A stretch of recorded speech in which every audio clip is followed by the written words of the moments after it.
So in this video, I'm going to further discuss this idea that the mind isn't just like a computer program running in your skull. It is a computer program running in your skull.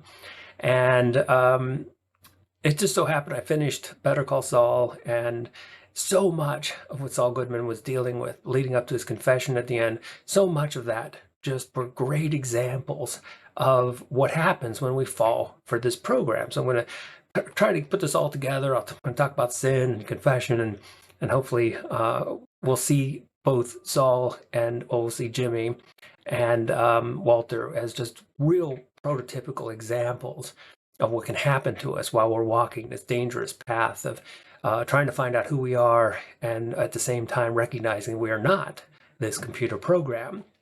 So again, lots of spoilers, but so let's just start off right at the finale when Saul he goes through so much trouble to invite Kim to his confession. And that's so different than the character that we saw previously, because while he was identified with this program, and we think of the program as being really the dark triad in psychology. And so psychopathy, narcissism, and Machiavellianism, all this nasty stuff. And that's what Saul became, that's what Walt became. And then at the end, something turned, so at one point so Jimmy loved Kim. And then once the program got a hold of him, you might remember there was a scene where they were leaving, Kim was leaving him, and he's just so indifferent. And that's when he really was Saul. And so Saul was the embodiment of this nasty program. And they picked such a good character when they picked Carol Burnett, because if you've ever seen a Carol Burnett show, she just seemed like one of the nicest human beings on the planet. And when she's old and frail, to have Saul Goodman go up and physically threaten her, it just showed you how nasty the program can be. And that's the choice that we see in our lives. We can take the easy path, and that is identification with this program. And again, the program is based totally on the survival of this meat suit. And so it is egotistical, it's narcissistic, it uses other people to achieve its goals.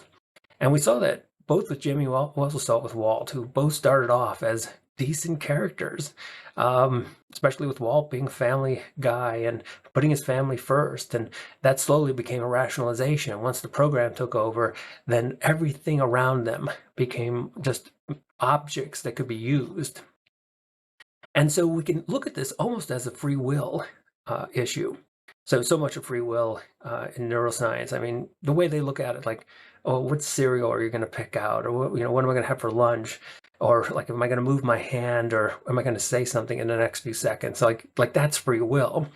But all that has been shown by neuroscience to be a complete artifact. It's an illusion. None of that is the way it works. The brain's making a decision, and then you just get this feeling of having free will at some point after the whole thing's already been done.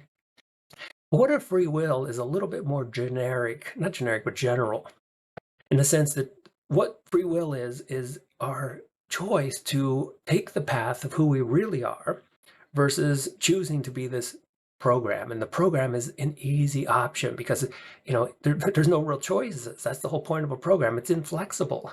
And the real drawback is that this program was created 100,000 years ago in an environment that's radically different than what we experience. It's really way out of date, but it's still tempting. It's to choose this because it's just so easy. When we take the choice of who we really are, we have to create ourselves every morning. We reinvent ourselves, and it's not like a script that we just have to read throughout the day, which is what this program is like. And so we could almost consider this temptation for the program. We could consider it sin. And, you might think that's a loaded word, but if you've ever read The Four Agreements, I don't know if I can get that in. So great little book. And it really fits in with all the stuff I've been talking about, with the mind being a computer program and just making some agreements in life to live your own life instead of the conformity that comes along with this program. But there's a short section in it where sin comes up. And I really enjoyed the way sin was discussed, because sin was looked at as anything being inauthentic to who you really are. So you're sinful when you're inauthentic to your true self. And so in that way, choosing the program is sinful. It's really the epitome of laziness and and taking the path that is so well taken by so many. And to confess, if we look at the Greek word, this means to acknowledge. And so what we see with Walt and what we see with Jimmy, really in the end, they both are living examples, maybe a little bit in the extreme, because we all sin in this sense. We fall for the program, but we don't really commit the acts that they committed. But it's still along the same lines. And so what happens with a lifetime of this? Well, you every moment you have a choice. Like right now, you can go back into the program and let it do its deeds and focus on this illusory self and let narcissism take over, or you can actually recognize the program for what it is and then take that much more difficult path, the authentic path of who you truly are.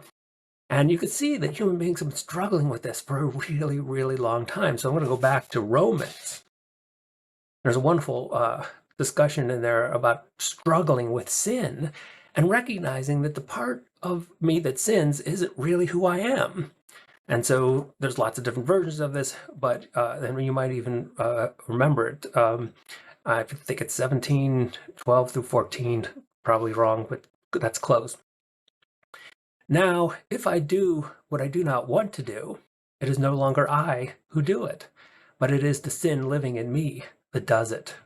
When I read that, I was like, that's really, really close to this idea that there's this autonomous program, and it's the one that's inauthentic. It's the one that lives by this dark triad, in psychology, this narcissism, psychopathy, and Machiavellianism, all the nastiness of being human. But all that nastiness of being human was super helpful 100,000 years ago. It got us through, environmental dangers that are impossible to imagine right now. But the point is, and I make this point in so many of my videos, it's outlived its usefulness. We no longer need it. And it transforms us into exactly who we are not. And that's the wild ride of the ego illusion. And I've done this in so many of my videos now, trying to show you that when you go into self-exploration and you find ego, it can feel like you're finding who you really are. And we find that both with Walt and Jimmy. They both felt like, particularly with Walt, felt like they were really discovering who they were, but what they were simply falling deeper and deeper into is the identification with this program. And it turns you into exactly who you're not. So you're filled with rationalization. So we see this really with Saul. Well, we see it with Jimmy, because Jimmy's the original character. And then he falls for the program and he becomes Saul Goodman, which is a great phrase. Like, it's all good, man, which is exactly the opposite of what was going on. Nothing was good, man. Everything was falling apart. It was disastrous. His true, authentic relationship with Kim had become destroyed. And then we see this even more with Walt. With Walt, he was the danger. And, he wasn't, that's not who Walt was. He was a family guy. He was a high school teacher who genuinely cared about his students. And then suddenly he became the danger. And I think even more explicitly when he became an empire maker. He wasn't an empire maker. Nothing that Walter as the program did resulted in anything that was like building an empire. He was a destroyer of worlds. Everything Walt did, he just destroyed everything around him, his family. And let's not forget, Walter, his whole business centered around meth, one of the most destructive drugs human beings have ever discovered or invented, I guess. And so we see both Saul and Walter, they became exactly who they were not. So in the end, if you live a completely inauthentic life, what is left at the end? There's nothing except confession, nothing except the acknowledgement that you've lived this absolutely inauthentic life. And so I think that they are almost archetypical characters that almost set up a mythology for us, that we can look at them and live by that and recognize when we get sucked into the program, when we fall for it. And that's the wonderful thing about this human existence. In their case, it was almost, they waited to the last second, and we'll see with Jimmy. I don't think his story is done yet. Um, I'm not sure how much recognition of the program will happen in his older years, but I still have hope for him. Um, but so that I think was their story, and it's our story. And as a species, I think we're waking up to this program, and we're recognizing that the real meaning of our existence is to be in the here and now and to experience life. Not it's not a problem that needs to be figured out.